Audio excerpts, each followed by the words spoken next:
So with the upcoming A Quiet Place Part 2, I decided to go back and revisit, for the third time now, A Quiet Place. Shh.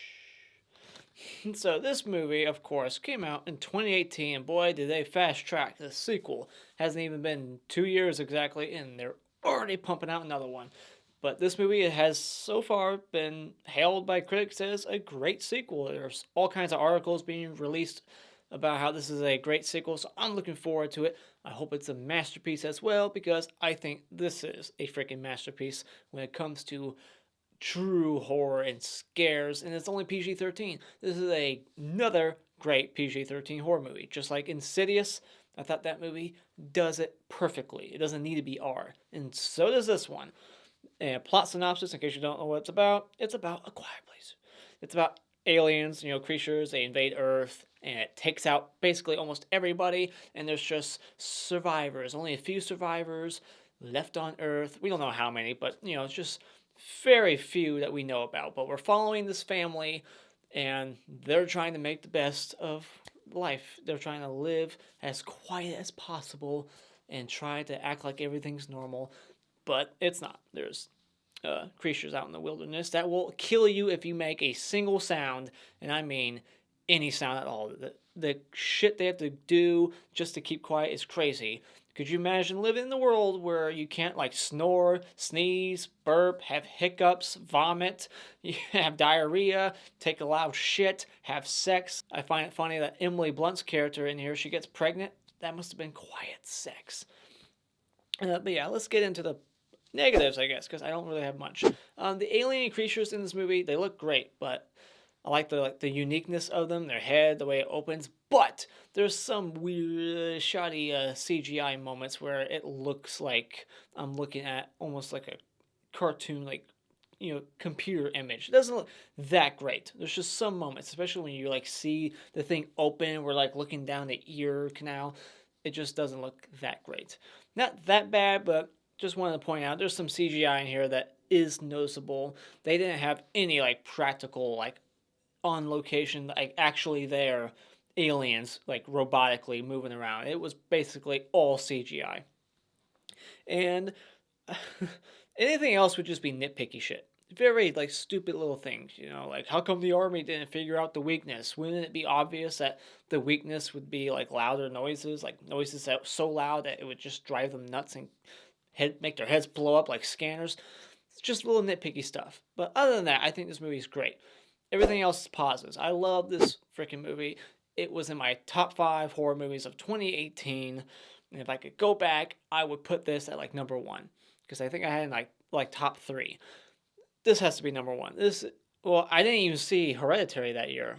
I saw it in 2019. Hereditary would be number 1. This would be number 2. A Quiet Place. The way that this movie just looks, the acting, basically everything.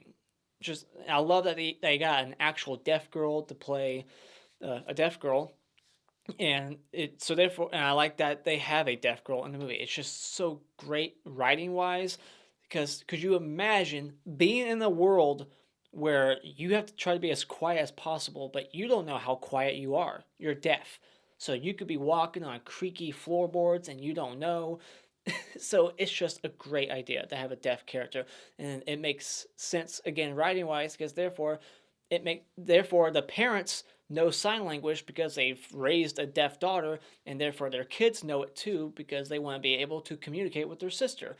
So they knew sign language before Armageddon happened, before the world got basically wiped out. They knew sign language. It's not shit happened and then they had to quickly learn it. Oh shit, we're going to need to know ASL. They already knew it.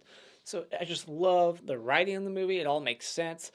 It's just the things that they do. I love that they just establish this family so greatly. We get to know how they've managed to survive so long, their daily routines, what they've rigged and done to try to survive, how they catch their food. But it's not a boring movie. It's very, very well paced. And once you get towards the third act, from the moment that one guy starts screaming in the woods, from then on out, it is relentless.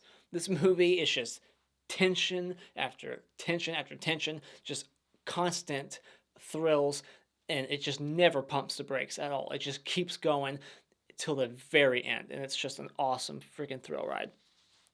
And I really like Emily Blunt's performance in this movie. Her getting pregnant. I'm not sure who would want to bring a child into this world, but I get it. I guess they just want to replace one of their kids that got killed. And so they want to replace him, but you want to bring a crying baby into the world? You're asking for it, man. The atmosphere of the farm, love the way just the whole movie looks. I love just cool shots. John Krasinski did a terrific job, and he's directing part 2, and he's going to be in that one. That one's going to be like a prequel sequel, so I'm very much looking forward to that one. And yeah, it's just the family drama. You know, he's got a daughter who's deaf, and he's trying his best to learn how to make like a earpiece for her, and she feels guilty for what happened to their kid, and so does the mom. There's all this like family drama, and it works so well. The characters are very well developed. You want them to all survive. There's deaths. You know, some of the characters don't make it, and it has an impact because it's great. When you write great characters, there's an impact when somebody dies. If they're poorly written, you don't care. And I can't not mention the score. When you have a movie as quiet as this, you need a good score to help also build the tension and to really set the mood. And it's a great score throughout. So final thoughts, if you're looking for a PG-13 alien movie with great acting, great directing, great tension, and fun premise, you can't go wrong here. So when it comes to A Quiet Place, this movie is a modern day horror masterpiece. Seriously, I think this movie will be one of the movies that, you know, our generation will look back on, and the next generation, it will be a classic. This will be a classic, trust me. Just like Hereditary. Mark my words. So this movie opens up, spoiler discussion. I guess my hottest chick also, I'll get that out of the way too. My hottest chick in this movie is obviously Emily Blunt. Her character, she's gorgeous. And the best scene in this movie is hard to choose, but I'll choose the flooded basement with the baby in the box and the alien goes underneath the water. That is a great scene. I love the way it's lit, the red lights. Awesome looking shot. Alright, so now we start. It's day 89, and they go to the store to get some medicine, then they're going across the woods. They got all the sand put down so that their footsteps would be quieter. They're all barefoot because I guess socks aren't quiet enough either. They'd rather have cold feet forever. I would still wear socks if it was me personally because I get cold feet easily. But they don't want to take no chances. What if they slip? So, socks off. They're walking on the sand. Where they got all the sand, I don't know. But they're just going across the bridge. The little boy has a toy. You know, apparently he forgot already about the monsters out in the woods. So he's like, fuck it. Puts the batteries back in. Rocket goes off. Child gets killed. That's another thing I like. I always talk about my other horror reviews where I'm like, they never killed children.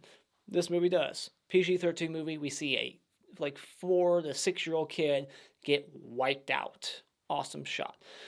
And then it just flashes forward all the way to like day 472. So it's like 13 months later. And she's pregnant again. She's going to replace that child. So start out over. And I like that we see him trying to like reach out to other people. He's on the radio. He's like trying, you know, SOS on every single frequency, trying to reach other people. And they have like the system where he goes on top of like the silo. He's lighting the fire, trying to like communicate with other people. It's basically them letting each other know like, hey, we're still alive. You see the fire? And then they're playing like Monopoly, and they can't even fucking use the game pieces, which is just ridiculous. Like, that's how quiet you have to be. Like, you, like, taking the thing around, hitting the board with each, like, step would alert the monsters. And they can't even use, like, the houses when they buy, like, a house on Boardwalk. They can't use, like, the house piece. Really? You gotta use, like, a little fuzzball thing? That's ridiculous. That's just ridiculous. They're rolling the dice on the carpet. They're, like, their oven is underneath the floorboards. And they have to, like, you know, hang their clothes to dry because they can't use a dryer. They never show us how they use the restroom. I'm very curious on shit like that. No pun intended shit. Where do they shit? You know, whether they're constipated and they got diarrhea. How do you do that quietly? I want to know. How do you take a quiet very constipated or very explosive diarrhea shit, that would be loud. You'd be just saying. And throwing up, sneezing, burping, snoring in your sleep, grinding your teeth. Would the monsters hear that? I'm pretty sure they would. And then we get a raccoon jump scare instead of a cat jump scare. Then the raccoon gets taken out too. And like how these raccoons have been alive for so long, they would be dead by now. You're on day 472. These raccoons would be dead. And do the birds get a freebie? Like they get to just live? There's still birds everywhere. I get it. There's a lot of birds, probably more than humans. But can the monsters like jump up and hit all the birds that are making noises all the time? I would like to see that shot. That's what's missing from the movie. A shot of the alien just jumping into the air to take out like a bird that's chirping in its nest. And I like the scene where they're like slow dancing and they have like the earbuds in their ear, like they're sharing one. It's very cute. It's a romantic scene. And for some reason, Emily Blunt is still teaching her kid. I keep calling her Emily Blunt. I forget her character's name. They don't really talk much in this movie, and they don't say each other's names that often. You know, it's just mom, dad, sis, whatever. I think the kids' names are mentioned, but the mom and dad, I don't think their names are mentioned. Maybe once. So the mom, she's teaching her kid math. What's the point? The world's over. I guess she's just still hopeful that someday the world will continue and then he'll still need to know math. So I guess she's just optimistic, you know, one day things will get better and you'll need to know this shit. So we're going to teach you math. How about survival skills and more ASL, just that stuff. That's more important. How to be quiet. And I like that they have like paint on certain floorboards to let you know which ones are like squeaky. But why not just lay carpet? Is that too loud of a process? Get a bunch of rugs, put that shit down. You know, maybe that'll make it a little less squeaky. But I don't know, I guess it makes sense. It would still be squeaky, I guess, with rugs and whatnot, so they just paint the certain floorboards. And they have like this whole system where they like flick a switch and all the lights go red to let you know there's an emergency somewhere because you can't scream help. That's not an option, so I like it. It's smart. The whole red switch system with all the red lights, plus it creates a cool visual. It's like my favorite shot of the movie where the camera pans up and we see the whole farm with all the red lights. Great shot. And then this guy, he loses his wife and he's like, fuck it, I'm out. And he screams to kill himself. Great tension. And from that moment on, it's all tension. From that point of the movie on out, it never pumps the brakes at all. It's just action, action, action, suspense. It's terrific. Waterfall scene. It's like the one scene where actual spoken dialogue is heard in the movie. They can scream behind waterfalls, and this is foreshadowing the flooded basement scene where Emily Blunt's with the kid and she goes behind the falling water so that she can, you know, the baby can cry behind there. Great foreshadow moment. Plus, it gives our characters a moment to actually speak to each other. You know, it's a cute little moment between the dad and the son. They're bonding, they're catching fish. I couldn't live in a post-apocalyptic world where the only thing I can eat is fish. One, I'm a very picky eater, so I'm not going to survive. I will never eat fish. And two, I hate fishing. It's boring, so I'm out. Just kill me, alien. I'm not hanging around. And the water broke. Oh yeah, her water broke, so she's like pregnant. Yeah, she's pregnant. Her water breaks. She's having contractions. Her foot goes on a nail. That is a scene where everyone in the audience cringes and looks away. It's awesome. Nail right through the foot. I think a nail through the foot is just always effective in every movie. A nail going into anything, like Hellraiser, when the nail goes through the hand, that gets my dad every time. And so she's giving like birth in the bathtub, and I just love that shot too. It just starts at the legs. You see blood coming from her. You know what? Blood's coming down, and it just goes up, and then you see her, and the fireworks go off, and then she just starts screaming. It's a great freaking scene. The alien's like hovering around, like lurking around, trying to find her. I mean, these aliens, they sure know their way around, despite the fact that they have no eyes and they can't see. They have to basically hunt by hearing, but once they get in the vicinity of something they heard, they just seem to know their way up the stairs. I don't know, they seem to know their way around for blind creatures. And they also seem to find them despite the fact that they're not making noises in some scenes. Like the dad, he gets the axe, and then all of a sudden there's one above him and it just attacks him. It's like he wasn't making noise at all. He's on top of sand. You're cheating, monster. You're cheating. And and then she gives birth to like the world's quietest baby. What is this, Charlie from Hereditary? The baby doesn't cry? Bullshit. As soon as the baby comes out, it would be crying.